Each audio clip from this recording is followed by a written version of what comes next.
Good day to all and welcome to Angola. We are here today with Dr. Lourdes Caposso Fernandes.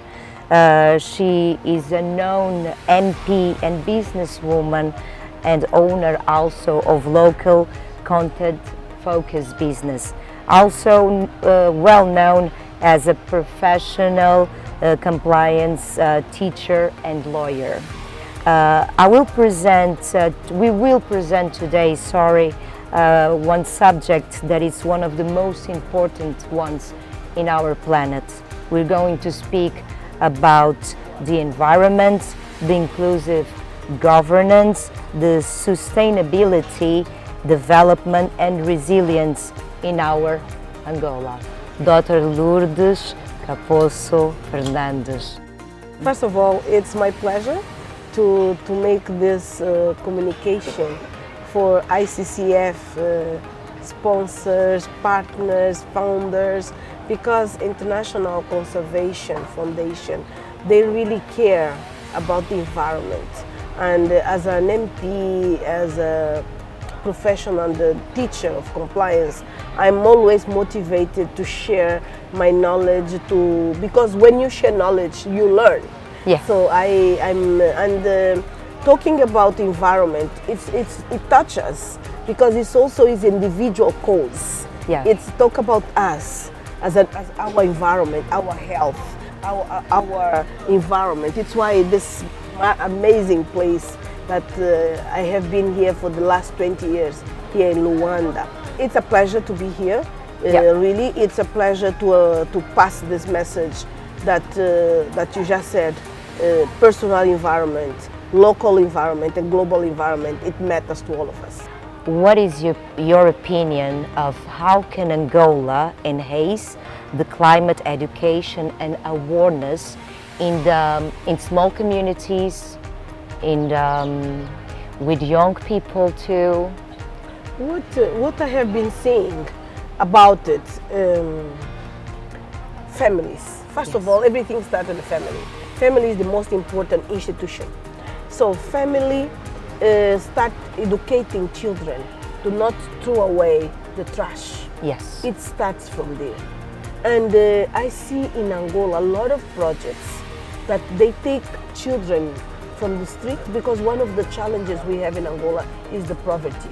Yes. So, and I like when I see social projects of inclusion, of government inclusion of everyone on this environmental changes, on this transition of energy, on this global matters. So for me, it's quite critical to understand that we need help, we need support for education. But in Angola, there is a willing, and when there is a way, there is a will, there is a way.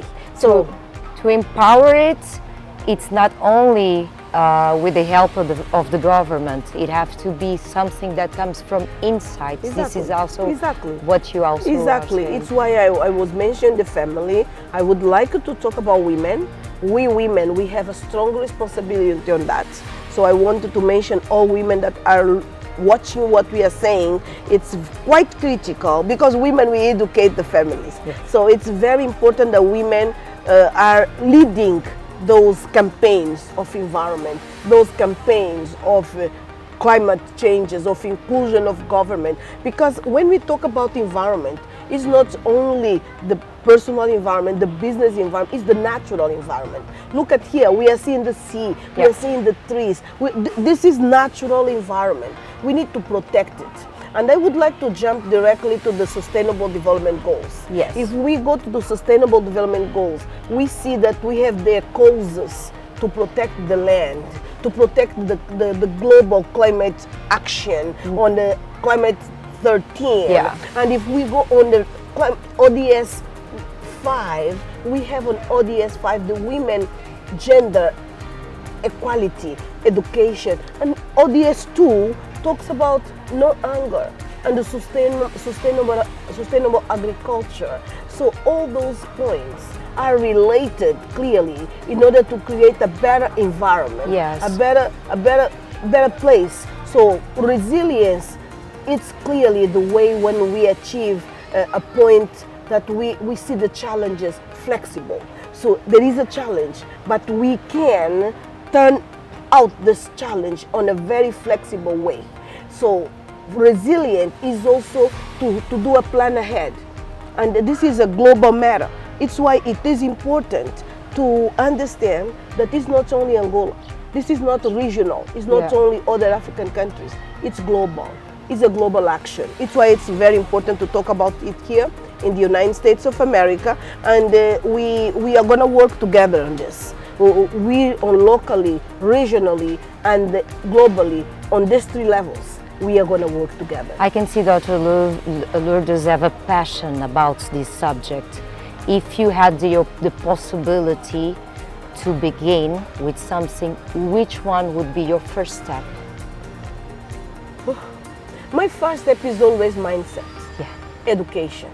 It's my first step, and I've been doing it, because compliance is not compliance only on a financial perspective. Compliance is not only on anti-corruption. Compliance is not only on the matters related with the finance challenges, on the anti-terrorism and the money laundering. No, compliance is also environment matters.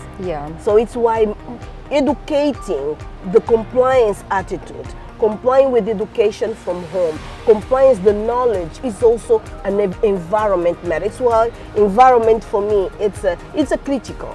It's health. For me, environment is health. Everything related with the environment, it supports us on our health.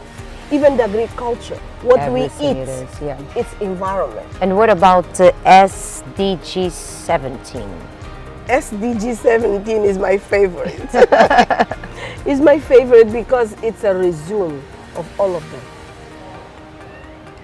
SDG 17 talks about global partnerships.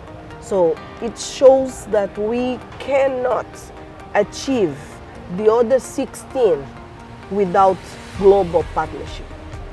As I mentioned before, we can have the best local laws.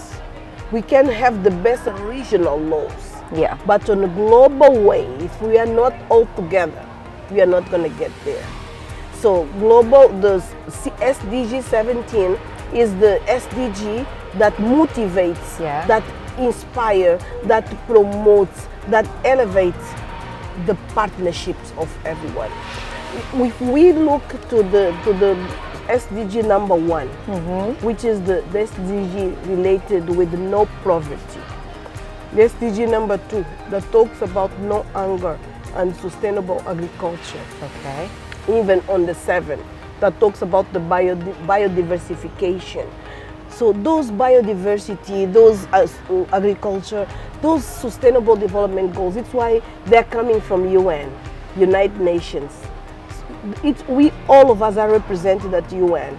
We are all represented at United Nations, and it talks about problems that we are facing every day. This topic related with inclusion, governance, climate changes, resilience, all of them are very critical nowadays. I'm positive talking about this 20 years ago, when I started studying those matters. They were important already, but at this moment we are facing the challenges. We are facing the effects and the consequences of climate changes. So it's very important that we start working together. It's why my favorite motto in life is working together works. Because working together works on the sense that there is no time to waste. There is no time to lose, because we are ready facing the consequences. Of the climate change. So it's quite critical to go into the renewable energy. One of the conferences our social responsibility organizations organized back in 2005 was already discussing the oil and gas and the renewable energy and biodiesel and the solar energy. So we need to start looking to these options to clean energy in order to grant a better future for our children. And it's not easy because some of our countries are very dependable from the fossils, from the oil and gas. Yes, it's true. But we needed to combine. We needed to understand the fact that we needed exploration, development and production of the oil and gas. We needed to go further on that. We needed to go further on the clean energy in order to grant a better future. No matter if we can impose strong rules on the oil and gas sector, on the energy sector, but to combine those policies, those measurements, it's very, very important that we focus on education.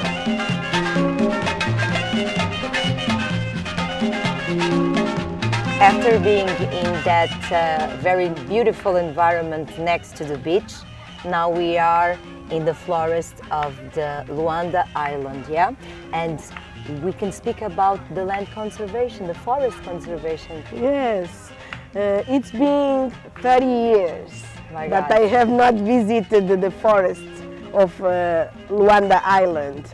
I do have very good memories of this, to come here and to picnic with my family, to bring food and come with when I was a child, with the people from my church. And then when I was living in Portugal, I decided to come here and visit, and was not safe. It was 1994. It was not the war that we were living. It was not safe at all. And I left this place so sad. Now I'm coming back, but I see that we need to do a lot of things. Yes. So it's those trees, yes, they are centuries. And we need to recover them in order to label the same thing that we see at the parks in the United States. It's what I would love to do, and protect those trees. They are beautiful.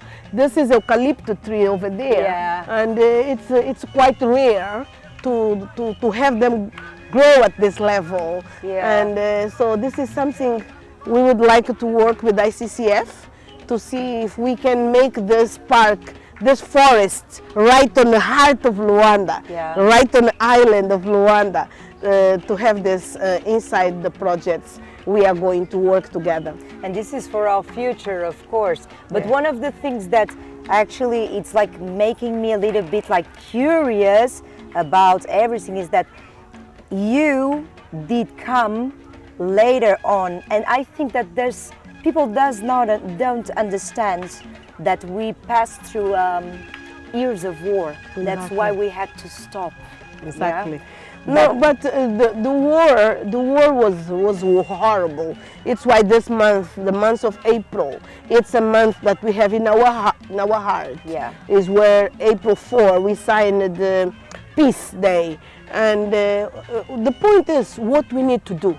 Like JK, like John Kennedy asked the country, what do you do for your country? Instead of asking what the country do for you. So I would like to keep on this compliance. Compliance has this side of compliance of laws, and has this side of compliance with the environmental natural matters. And this compliance of environmental natural matters takes a lot of my passion and heart, and I'm so happy to be here. I'm really happy to be here, and I would like to work with you and see what we can do to put it better, to put it a nice park. That would be my next question, because actually there's not only about what the country can do, but what we can do for the country, and what kind of people can invest also to help Angola to grow. Exactly, Tucayana, is what we want to do. We would like to work with the ICCF sponsors, friends, and everyone that also support local content focus in the United States. We have a lot of friends in the United States. We are investing there since 2013. We are celebrating 11 years as a business people in the United States. So we need to bring here. We need to do some. This is huge land. We have here the people eating, praying, but we need to put it cleaner. Yes, We need to put it cleaner, we need to work on it. The sea is right there. We are going to see in a minute. But what I want to take care with the trees. Trees are my passion. I would like to take care of them. I would like to take care of them. It's very important to understand that we needed to clean education. It's why I'm always mentioning about education. Yes, it's very important because you see, it's not clean. We have to clean it to put a better environment. To put the first step in here. Education. It will be really good. Education. This is a place that I remember when I was a child, coming here with my mother to visit the animals. This was the zoo of Luanda. So I remember this entrance like waves. My mind goes very far, a long time. I don't remember, it's more than 30 years that I don't come here. It's my pleasure to be here and motivate investors to bring one zoo to Angola. We need one zoo. I want my kids, my grandchildren to have the same memory I do regarding a zoo in town. So it's very important to have, now is a school, it's not a zoo anymore. So it's very important if we have a zoo here. So let's see what we can do together with ICCF to put this back as a zoo. So it's a school,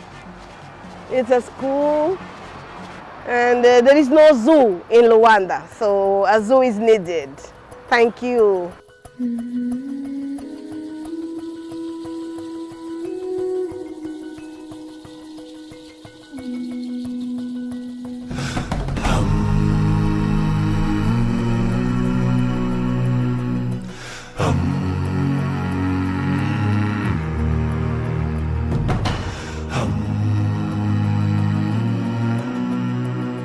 Hiya.